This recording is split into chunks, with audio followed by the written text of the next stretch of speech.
छठी पुतली रविभामा ने जो कथा सुनाई वह इस प्रकार है। एक दिन विक्रमादित्य नदी के तट पर बने हुए अपने महल से प्राकृतिक सौंदर्य को निहार रहे थे। बरसात का महीना था, इसलिए नदी उफन रही थी और अत्यंत तेजी से बह रही थी। इतने में उनकी नजर एक पुरुष, एक स्त्री और एक बच्चे पर पड़ी। उनके वस्त्र तार-तार थे और चेहरे पीले। राजा देखते ही समझ गए ये बहुत ही निर्धन है। सहसा वे तीनों उस नदी में छलांग लगा गए।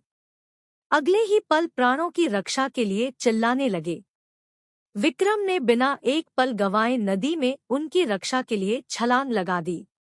अकेले तीनों को बचाना संभव नहीं था, इसलिए उन्होंने दोनों बेतालों का स्मरण किया। दोनों बेतालों ने स्त्री और बच्चे को तथा विक्रम ने उस पुरुष को डूबने से बचा लिया। तट पर पहुंचकर उन्होंने जानना चाहा वे आत्महत्या क्यों कर रहे थे। पुरुष ने बताया कि वह उन्हीं के राज्य का एक अत्यंत निर्धन ब्राह्मण है, जो अपनी दरिद्रता से तंग आकर जान देना चाहता है। वह अपनी बीवी तथा बच्चे को भूख से मरता हुआ नहीं देख सकता और आत्महत्या के सिवा अपनी समस्या का कोई अंत नहीं नजर आता।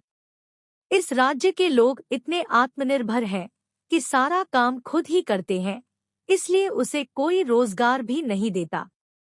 विक्रम ने ब्राह्मण से कहा कि वह उनके अतिथिशाला में जब तक चाहे अपने परिवार के साथ रह सकता है तथा उसकी हर जरूरत पूरी की जाएगी।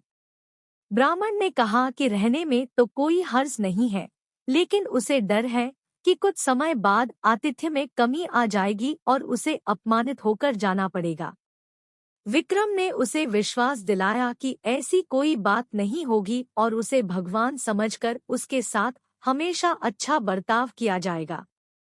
विक्रम के इस तरह विश्वास दिलाने पर ब्राह्मण परिवार अतिथिशाला में आकर रहने लगा। उसकी देखरेख के लिए नौकर-चाकर नियुक्त कर दिए गए। वे मौज से रहते, अपनी मर्जी से खाते पीते और आरामदेह पलंग पर सोते। किसी चीज की उन्हें कमी नहीं थी, लेकिन वे सफाई पर बिल्कुल ध्यान नहीं देते। जो कपड़े पहनते थे उन्हें कई दिनों तक नहीं बदलते। जहां सोते वहीं थूकते और मलमूत्र त्याग भी कर देते। चारों तरफ गंदगी ही गंदगी फैल गई। दुर्गंध के मारे उनका स्थान एक पल भी ठहरने लायक नहीं रहा। नौकर चाकर कुछ दिनों तक तो धीरज से सब कुछ सहते रहे, लेकिन कब तक ऐसा चलता। राजा के कोप की भी उन्होंने परवाह नहीं की और भाग खड़े हुए। राजा ने कई अन्य नौकर भेजे, पर सबके सब एक ही जैसे निकले। सबके लिए यह काम असंभव साबित हुआ। तब विक्रम ने खुद ही उनकी सेवा का बीड़ा उठाया। उठते बैठते सोते जगते वे ब्राह्मण परिवार की हर इच्छा पूरी करते। दुर्गंध के मारे माथा फटा जाता, फिर भी कभी अपशब्द का व्यवहार नहीं करते। उनके कहने पर विक्रम उनके पांव भी दबाते।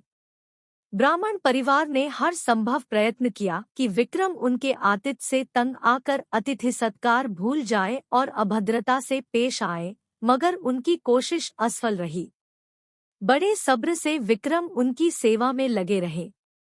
कभी उन्हें शिकायत का कोई मौका नहीं दिया।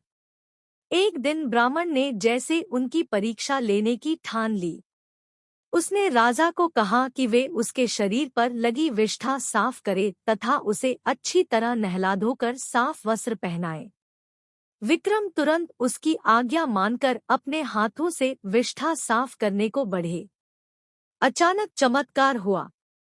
ब्राह्मण के सारे गंदे वस्त्र गायब हो गए।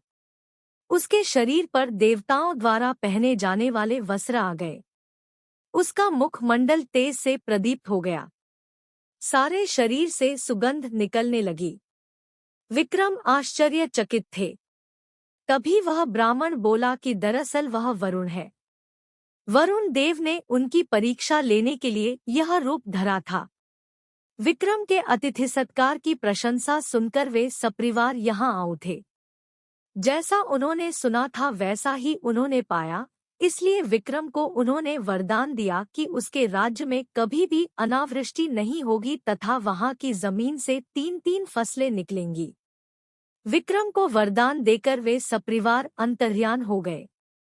महाराज विक्रमादित्य की यह कहानी सुनाते ही रविभामा वहां से उड़ गई। कहानी से सीख, हमें भी अपने घर आए अतिथि की अच्छे से सेवा करना चाहिए और उन्हें पूरा सम्मान देना चाहिए। हमारे देश में अतिथि को देवता का स्थान दिया गया है, इसीलिए कहा जाता है अतिथि देवो भव।